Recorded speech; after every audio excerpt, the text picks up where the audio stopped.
Hi, welcome to Pro Balance TV. This is Ada Wells, and I'm here from Chicago at Pilates on Tour, and I have the great pleasure of being able to introduce to you the inventor of this great new piece of equipment that I'm hoping to showcase and bring to my studio over the next few months, and maybe host some continuing education courses on it. But Daniel, I would love for you to tell me about yourself and what you have invented here. Okay, thank you. Can I grab it first? Absolutely. I'm trained as an osteopath in Australia and also a neuroscientist, but spent 9 years in the medical device industry. So what I was looking at was to try to fill a gap in the rehabilitation and exercise market of devices that are multi-segmental and proprioceptive and feedback for the axial skeleton. Mm-hmm. In Pilates, we have lots of equipment that gives lots of feedback and proprioception for our peripherals,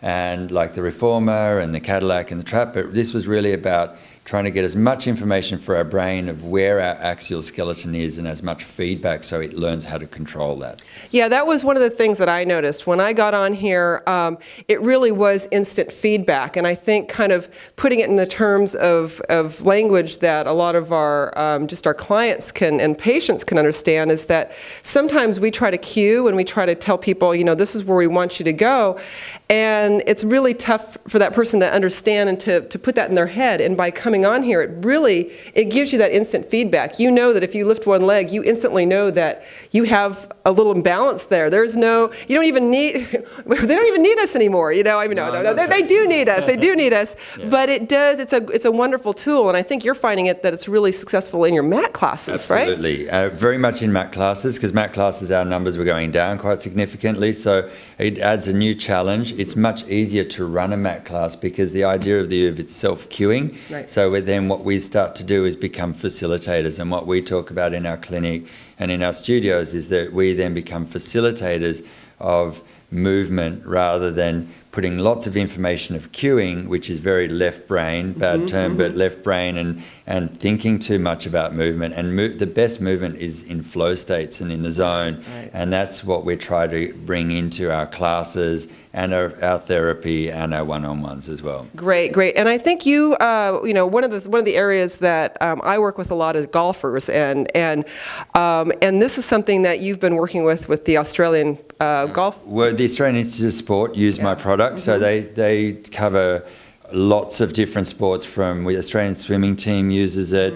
We have the golf program using it. We work with some professional golfers, tennis players, rugby players, so it crosses all sports, definitely, and golf being such a rotational sport, it lends itself extremely well to golf, definitely. Right, right. And I think people are starting to get the fact that it's not just about core strength, about absolute core strength, it's about core control, and that ability for us to have that fine-tuning control, because within any sort of complex movement, we're going to have to be able to have that fine-tuning control throughout the dynamic motion. Absolutely. And if you don't have that somewhere along the way, something else is going to come into play. It's going to end up creating a lot more compressive forces and shear in the wrong places. So, and what we do in the workshop is really discuss the difference between mobility and control. And we have a great assessment protocol on the OOV, which means that it's not only about the practitioner or the therapist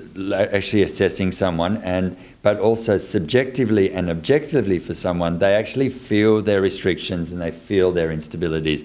And as a learning tool for our clients and our patients, we find that invaluable. So we really go through defining where someone is restricted in their movement and how you actually can add load to actually mobilize that tissue. And once you get that movement, then you have to teach the brain how to control that extra movement. And if you don't do that, then the brain will go back to its old strategies. Right, right, right. Great. Now tell me, and I want to hurry up and get on this thing because it is really an unusual piece. I mean, there's, you know, one of the things that I love about it is, like, you know, we have all sorts of props, and you know, we might get on foam rollers and such, and those give a certain degree of feedback and instability. But the cool thing with this is that there's almost an organic feeling to it. You know, when I was using it and I was on it, it's like it's there. and it's certainly providing an aspect of challenge, but it didn't feel like I was on something. It felt like there was just something else that was providing a little extra challenge without it being this external, this really like big, in your face external force. Yeah, that's great, because that's what we tried to do, because dysfunctional movement a lot of the time is as a result of a rigidity strategy, which is where the big global muscles really kick in to create stability where the little fine motor muscles aren't able to do it. And if you're trying to break down rigidity strategy to create mobility and movement, being on something that's really hard and rigid doesn't really lend itself to actually breaking that rigidity strategy down. So exactly what you just described, we try to get someone on it, and it's actually, the idea was that it had to be comfortable, it had to be a cradle, almost nurturing for the back, so you actually relax into it. And actually it was why it's called OOV, because the branding girl who did our name for us, the first thing that came out of her mouth when she lay on it was, and that's what we try to do, because we try to start all our movement training from a point of relaxation. And I'll also talk about head position, and dropping the head down below the hips, which is what the OOV does, means that someone has to diaphragmatically breathe and not use their secondary, and that then helps someone get into a parasympathetic state, which is a great state to start learning awareness and mindful movement. Awesome, awesome. Well, let's go ahead. We'll bring this. Describe what it is. Yes, what is this thing? I mean, it's a little bit interesting. I mean, it's not the typical thing you're going to see. But once I explain it to you, maybe it'll make a little bit more sense as to why it is the shape it is. And the reason you say it's very organic, I've used a ratio found in all nature, which is Fibonacci or phi, to actually design this product, because we've found that nature has specific ratios, and most of us grow and have segmental body parts at that ratio. So it is quite organic, and that was intensively what we were trying to do. But there are 3 curves in the OOV, and they are designed to fit the 3 curves of the spine, like that. When you lie on the OOV, it's soft and flexible, as Ada was saying, is that you go straight into an axial elongation. And that is straight away putting one of the first principles of Pilates, that the actual device is holding us in that position. We've got cutaways to allow the scapula to move, which in our opinion is essential for both scapular stability but also pelvic stability, because of the Vleeming slings and understanding that those slings originate at the scapula. The pelvis sits on the large end here, and it can move in all 3 planes. The foam roller's instability is lateral, but with the OOV you can move anterior, posterior, laterally, but most importantly, when you lie this on the ground, the most instability is rotational. And in conjunction with the material, which is soft and comfortable and just absorbs you to a point, and then once it reaches that point, it starts to push back, you've got an unpredictable, non-fatiguing, unstable device that oscillates very finely. It's not like a Bosu or a Swiss ball or a Duradisc, which makes big oscillations. As it's fine oscillations. So it oscillates closer to what our nervous system is having to do every day, every time we take a step.